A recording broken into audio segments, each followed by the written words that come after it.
Kung may magtatanong sa akin, worth it nga bang mag-Japan? Ang sagot ko, syempre naman, yes, 100%. If it's Lawrence here at ngayon, isi-share ko sa inyo ang naging 8-day journey namin sa Japan. Save this video at i-share mo sa mga kasama mo sa Japan. Day 1, unang stop namin, Nagoya. Pagkatapos mag-check-in, agad kaming nag-explore. Nagpunta kami sa Noritake Garden, nag-coffee sa Chutaya Bookstore, at bumisita sa Oasis 21 na sobrang ganda sa gabi. Day 2, maaga kami nagising para itry ang Ichiran Ramen, pumunta sa Osukhanon Temple at Osu Shopping District.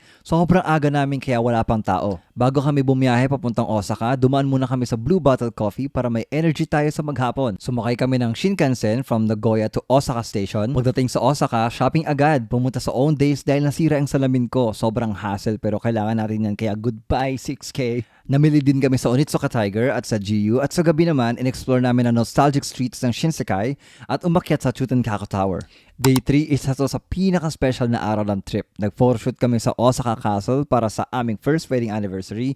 Pagkatapos noon, umakyat kami sa Umeda Sky Building para makita ang city view ng Osaka. After noon, madali kaming bumiyahe pabalik sa Dotonbori for our river cruise adventure na sobrang na-enjoy namin. Kasama to sa amazing pass namin kaya sobrang sulit. At dahil nasa Dotonbori na nga tayo, nag-picture na kami sa iconic Glico sign. Nag-check ng iba't ibang street food at kumain sa Kamukura Ramen na solid 10 out of 10. Day 4 road trip naman tayo papuntang Kobe. Sumakay kami sa ropeway papuntang Nunobiki Herb Gardens kung saan nakita namin ang sobrang gandang overlooking view ng Kobe. Pagkatapos, naglakad-lakad kami sa Kitano District na parang nasa Europe ang vibes. Dumaan na rin kami sa Kobe Harborland para kumain at i-enjoy ang view dito sa gabi. Sobrang ganda. Day 5, isa rin sa mga pinaka-exciting na trip namin dito sa Japan. Nagising na maaga para bumiyahe from Osaka papuntang Awaji Island para bisitahin ang Nijigen no Mori, isang anime theme park na talagang dream destination ng mga Naruto fans tulad namin. Sinubukan namin ang iba't ibang attractions at challenges dito.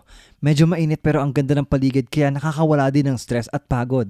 Kahit masakit ang likod at ang paa, syempre nilaban natin yan. Day 6, bumiyahe kami from Osaka to Kyoto.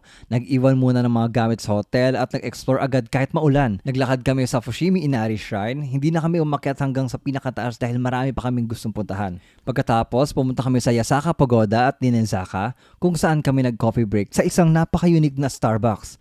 Ito ang kauna-unahang Starbucks na itinayo sa loob ng isang mahigit 100 taon na traditional Japanese house o mas kilala bilang Machiya. Naglakad kami at in-enjoy ang Kyoto kahit maulan na para bang kami lang ang tao dito. Sobrang tahimik at ang linis ng paligid. Grabe, parang bawat kanto sa Kyoto postcard worthy. Nakita namin ang Yasaka Shrine na talagang namang napakaganda sa personal. Matapos ang mahabang araw namin, bumalik na kami ng hotel para magpahinga. At dahil nga di pa kami nagdi-dinner, kumain kami sa Sukiya na talagang masasabi kong sobrang sarap. Mura lang siya at grabe, 10 out of 10 to para sa amin. Day 7, isa to sa mga favorite naming day sa buong trip.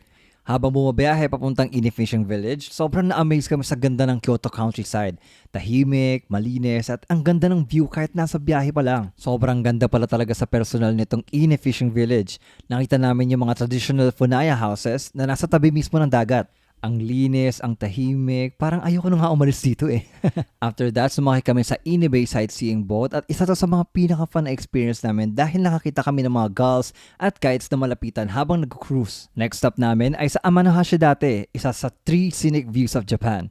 Sobrang ganda ng place at talagang worth it na puntahan. Inulan man pero nag-enjoy pa rin kami dahil syempre minsan lang tayo dito. After ng mga activities namin, bumaba na kami para kumain ng napakasarap at mainit na ramen. Sobrang sulit niyan. Bago matapos ang araw namin, dumaan muna kami sa Kyoto Avanti para sa last minute shopping sa Don Quixote at GU. Dito na kami nag-dinner para i-celebrate ang last night namin dito sa Japan. Sobrang sarap ng kinain namin dito and solid 10 out of 10 yan para sa amin. Day 8 na at last day na natin dito sa Japan. Maaga kami nag-prepare, naligo at nag-check out kami sa hotel at bumiyahe from Kyoto papuntang Nagoya. Tuloy-tuloy yung biyahe hanggang sa makarating kami sa Chubu Central International Airport para sa flight pa uwi ng Pilipinas. Sobrang saya at memorable ng trip na to. Kung gusto nyo mapanood ang full itinerary namin, nasa YouTube channel ko na yan kaya subscribe na.